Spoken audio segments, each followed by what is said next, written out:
I got so much motherfucking design on right now. Break it down, bring it back, make it clap. I got 3 old thoughts, new block, wear that thing. Bitches on my line, and you know. Assalamualaikum warahmatullahi wabarakatuh. Selamat datang di podcast kelompok 5. Saya Rahma Ulia bersama rekan saya Selpi, Denny Kurniawan, dan Ilham Prayogi. Tema podcast kami adalah rencana masa depan setelah lulus SMA. Di sini saya sudah bersama rekan saya Selpi. Hai Selpi. Hai. Nah, Selpi, bagaimana nih perencanaan masa depan kamu setelah lulus SMA? Ya, setiap orang pasti ingin memiliki masa depan yang baik. Oleh karena itu, perlu melakukan perencanaan dan membuat atau menyusun rencana masa depan dengan baik. Hal ini sangat berguna untuk membantumu memiliki paduan, pegangan, pedoman, atau acuan demi masa depan dan impianmu yang dapat dicapai, yaitu bisa dimulai dengan pikirkan apa yang ingin dilakukan dan capai masa depan. Kemudian coba ingat-ingat kembali atau tuliskan pada sebuah memo masa depan seperti apa yang ingin dijalani. Setelah itu, simpan dan bawalah dalam doa semua masa depan dan impian yang ingin dirasakan saat masa depan itu akan segera tiba. Nah, setelah kamu melakukan perencanaan tersebut, kamu ingin mau kemana setelah lulus SMA? Kuliah, kerja, atau kedinasan?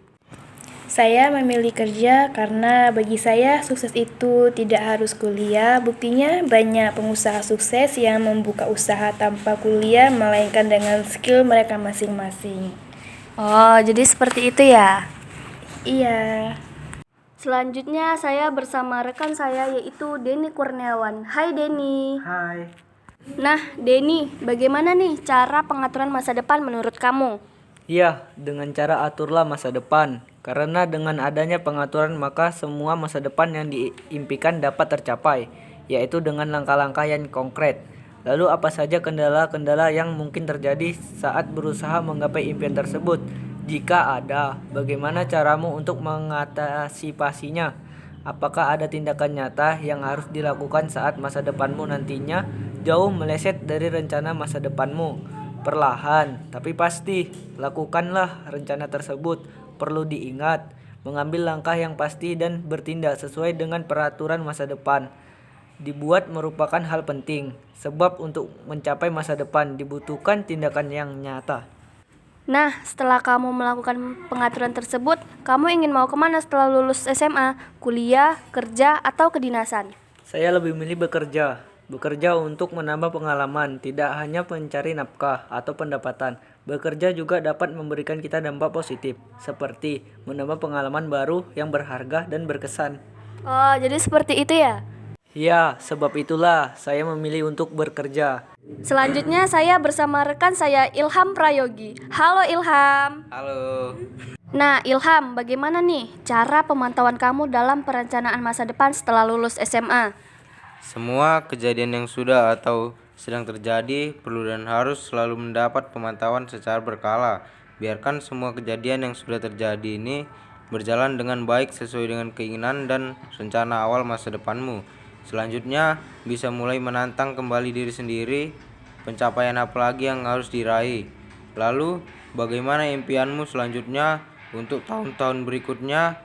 Terakhir, masa depan seperti apa yang perlu dicapai kembali setelah berhasil mencapai rencana masa depan sebelumnya. Motivasi hidup memang sangat diperlukan pada tahap ini, supaya motivasi ini dapat mendorong diri sendiri untuk memiliki sebuah rencana masa depan baru bagi kehidupan yang akan datang.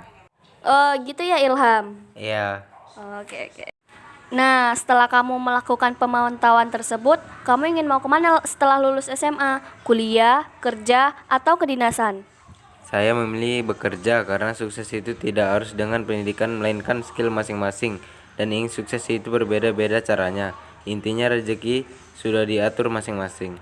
Jadi teman-teman, kesimpulan atau poin penting yang dilakukan dalam perencanaan masa depan setelah lulus SMA adalah 1.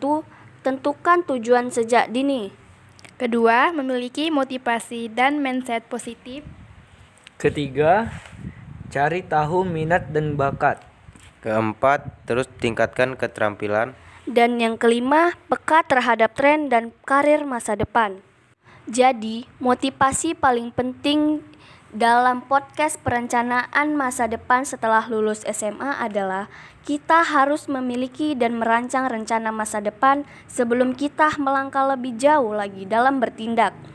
Karena jika ingin sukses memiliki masa depan dan impian yang baik, kita harus mulai merancang rencana masa depan kita masing-masing. Sekian podcast dari kelompok 5 tentang perencanaan masa depan setelah lulus SMA. Wassalamualaikum warahmatullahi wabarakatuh. Bring it back, make it clap. I got 3 old thoughts, new block, wearing that thing. Bitches on my line, and you know